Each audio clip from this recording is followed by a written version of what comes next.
Estamos aqui no Minutos Quali Vida e agora nós vamos falar sobre asma e DPOC.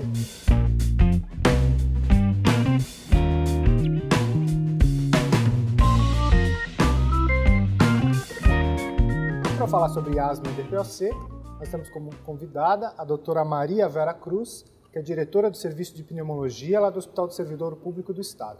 Como vai, doutora Vera? Tudo bom. Você também? Doutora, asma e DPOC, o que são?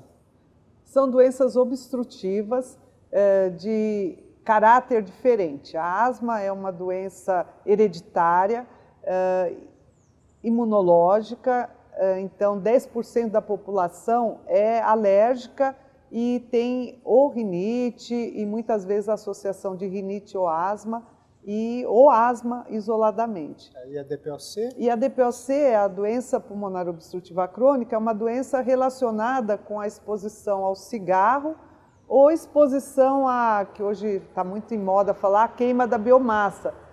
Pessoas que ficam expostas a fogão de lenha há muitos anos podem desenvolver a DPOC também.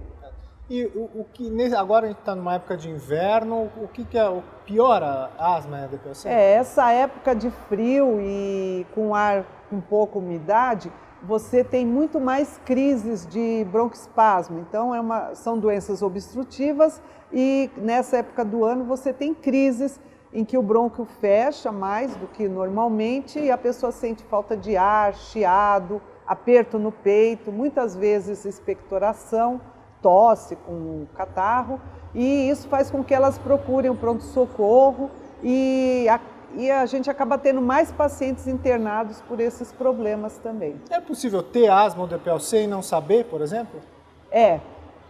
Porque muitas vezes as pessoas têm crise só nessa época do ano e elas só procuram o pronto-socorro e não é feito nenhum exame para realmente fazer o diagnóstico. Então, o diagnóstico sempre é clínico, radiológico, muitas vezes, no caso da DPOC, os exames de raio-x, tomografia de tórax são muito importantes, e funcional, que é a prova de função pulmonar, a espirometria, que com esses exames você consegue fazer o diagnóstico.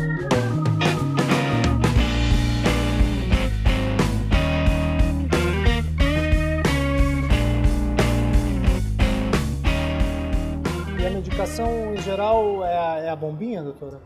São os dispositivos inalatórios, a bombinha é um deles, e em geral a bombinha você utiliza com broncodilatador de ação rápida, então o salbutamol, por exemplo, e para o tratamento de manutenção, atualmente, nós dispomos de medicamentos de liberação lenta, que torna o tratamento muito melhor. A pessoa usa medicamento 2 vezes por dia ou até uma vez. Que é via oral? Não, todos inalatórios. Todos inalatórios. E essas medicações, em geral, são broncodilatadores ou corticoides que diminuem a inflamação. Mas o uso da bombinha também tem um limite, né? Porque às vezes a gente vê pessoas usando e de 5 em 5 minutos estão usando a bombinha. Isso exatamente. É correto? Não é. E existem questionários que marcam a gravidade da doença, tanto para asma como para DPOC. E quando um dos marcadores é o uso muito frequente da bombinha, como você diz.